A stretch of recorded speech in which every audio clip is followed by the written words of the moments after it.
In the heart of the Emerald Forest, two noble princes, Rama and Lakshmana, roamed. The air was filled with the sweet scent of blooming flowers and the gentle rustle of leaves. As the sun kissed the treetops, the brothers, armed with their bows and arrows, ventured deeper into the woods, their hearts filled with tranquility in anticipation. As the brothers ventured deeper into the woods, their eyes fell upon a sight of breathtaking beauty. A magnificent creature, a Kidong Kanchana, emerged from the shadows. Its coat shimmered like liquid gold, and its antlers, adorned with intricate patterns, reached towards the heavens. Its eyes, as deep as the ocean, held a timeless wisdom. The brothers were mesmerized by the creature's ethereal beauty. Rama, his breath caught in his throat, watched the creature with a mixture of awe and desire. Its every movement was a dance, every step a graceful glide. The prince's heart pounded with a longing to capture the moment, to forever preserve the image of this celestial being in his mind. As he followed the Kidong deeper into the woods, he lost sight of Lakshmana, his brother and protector. A sinister presence crept through the tranquil forest. Ravana, the lord of Rakshasa, cloaked in the guise of a pious sage, drew near to Sinta. His heart, a vessel of darkness, pulsed with a wicked desire.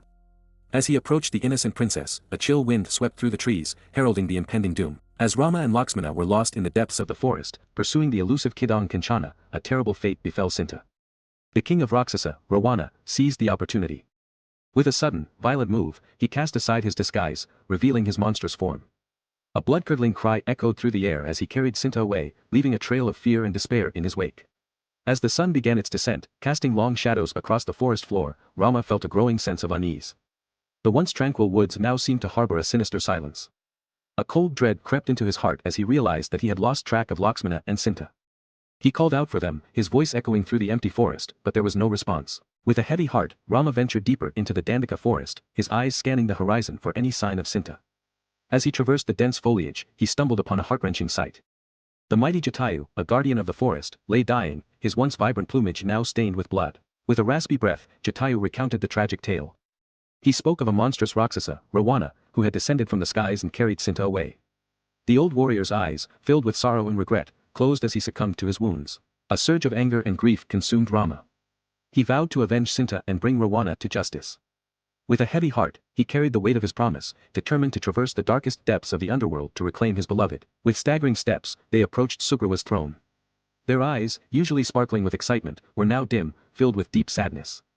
Rama, the resolute prince, stood tall, but his body seemed weighed down by gloom. His heart yearned for Sinta, his chaste consort, who had been kidnapped by Ravana, the cruel Rakshasa king. Sugriva, the wise and compassionate king, pondered the plight of the noble princes. His heart, though fierce and unrelenting, was filled with empathy. With a solemn nod, he pledged his support. Let it be known, he declared, that the monkey kingdom stands united with you. We shall march to Alenka, the Rakshasa kingdom, and reclaim your beloved Sinta. While the monkey army, led by the mighty Sugriva, yearned for immediate action, Rama, the thoughtful prince, suggested a more subtle approach. He proposed sending a skilled warrior to infiltrate Alenka, a spy who could gather vital information about the Rakshasa kingdom and the whereabouts of Sinta. Among the mighty army of monkeys, one stood out, a beacon of strength and courage.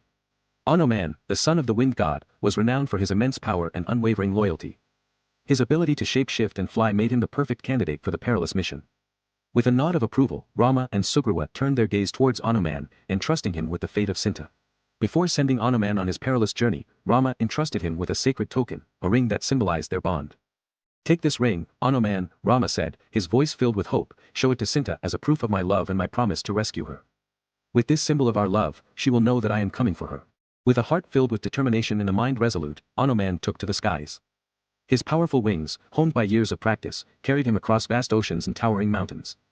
As he soared through the heavens, the wind whipped through his fur, and the sun beat down upon his back. Yet, he pressed on, his eyes fixed on the distant horizon, where the Rakshasa kingdom of Alenka awaited. As Anoman approached the mighty city of Alenka, a wave of awe and trepidation washed over him. The towering walls, fortified with impenetrable defenses, seemed to defy the very laws of nature. The city, a bastion of evil, was teeming with Rakshasas, their imposing figures and menacing weapons striking fear into the hearts of all who dared to challenge them. The city was filled with the sounds of revelry in the sight of beautiful women, but these were merely distractions, a facade to hide the true nature of the Rakshasas. To evade the watchful eyes of the Rakshasas, Anoman shrank his form, transforming into a tiny, insignificant monkey. Disguised as a harmless creature, he slipped through the bustling city, unnoticed. With agile leaps and stealthy movements, he navigated the intricate network of streets and alleyways, searching for any clue that might lead him to Sinta. Anoman's search led him to the opulent gardens of Ashoka Garden. There, he saw a sight that filled his heart with sorrow. Sinta, the radiant princess, was confined to a secluded garden, her beauty dimmed by despair. Her once vibrant spirit was now subdued, a prisoner of loneliness and longing. With a sudden burst of energy, Anoman transformed back into his true form. Sinta, startled by the sudden appearance of the mighty monkey, was initially frightened. However, as she recognized the symbol of hope, the ring that Rama had given him, her eyes lit up with recognition and joy. Anoman conveyed Rama's heartfelt message to Sinta.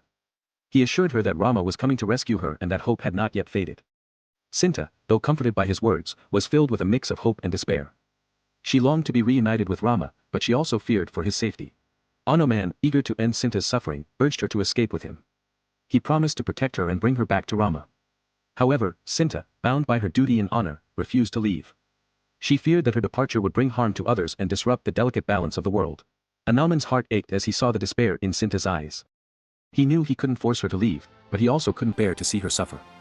Before departing, Sinta entrusted Anoman with a message for Rama, a token of her unwavering love and faith. With a heavy heart, she watched as Anoman, fueled by a burning rage, vanished into the shadows. The tranquility of Ashok Garden was shattered as a storm of vengeance was about to unleash. Enraged by the sight of Sinta's suffering, Anoman unleashed the full force of his divine power. With a thunderous roar, he tore through the serene Ashoka garden, reducing it to rubble. Trees were uprooted, statues shattered, and the once peaceful garden became a battlefield. Anoman, a whirlwind of destruction, wreaked havoc upon the Rakshasa kingdom, his every strike a testament to his immense strength and unwavering rage. The mighty warriors of Alenka, armed with swords, spears, and bows, charged towards Anoman. But the monkey god, undeterred, met their onslaught with a fury unmatched. With every swing of his powerful arms, he sent demons flying. His eyes, ablaze with divine fire, pierced through the darkness, striking fear into the hearts of his enemies. The clash of metal against flesh echoed through the city, as Anoman, a whirlwind of destruction, laid waste to the demon army. As Anoman wreaked havoc upon the demon army, a figure emerged from the shadows. Indrajit, the formidable crown prince of Alenka, unleashed a celestial weapon, binding Anoman with an invisible force. The mighty monkey, once a force of nature, was now trapped, his movements restricted. The once chaotic battlefield fell silent, as the two powerful beings faced each other in a battle of wills. Rawana, the 10-headed Rakshasa king, regarded Anoman with a mixture of anger and curiosity. The monkey, once a mere insect in his eyes, had dared to defy him. A surge of rage consumed the Rakshasa king as he ordered his guards to execute the audacious creature. With a heavy heart, Anoman awaited his fate, knowing that his life hung by a thread. Vibhishana, Rawana's wise younger brother, stepped forward. "My lord," he pleaded, "this monkey is merely a messenger. It is unwise to harm an envoy." Rawana, though he sentient, agreed to a lesser punishment. "Very well," he decreed, "let his tail be set ablaze as a warning to all who dare defy me." Sinta, imprisoned in her celestial garden, felt a pang of pity for the valiant monkey. She closed her eyes and prayed to the divine powers to protect Anoman. Her heartfelt plea reached the heavens, and a miracle unfolded. The flames that engulfed Anoman's tail began to lose their intensity, cooling and soothing his pain. The celestial fire, blessed by the gods, began to lose its intensity. The ropes that bound Anoman, once as strong as iron, began to weaken and fray. With a mighty roar, Anoman shattered the chains and stood tall, his eyes ablaze with divine fire. The once helpless monkey, now a force of nature, was ready to unleash his wrath upon the Rakshasa kingdom. The air crackled with anticipation as the mighty monkey prepared to exact his revenge.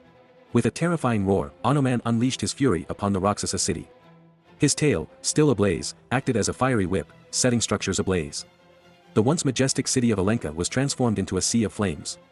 Palaces, temples, and fortifications were reduced to ashes. The screams of the demons echoed through the burning city, a haunting symphony of terror. Anoman, the unstoppable force of nature, brought the wrath of the gods upon the wicked kingdom.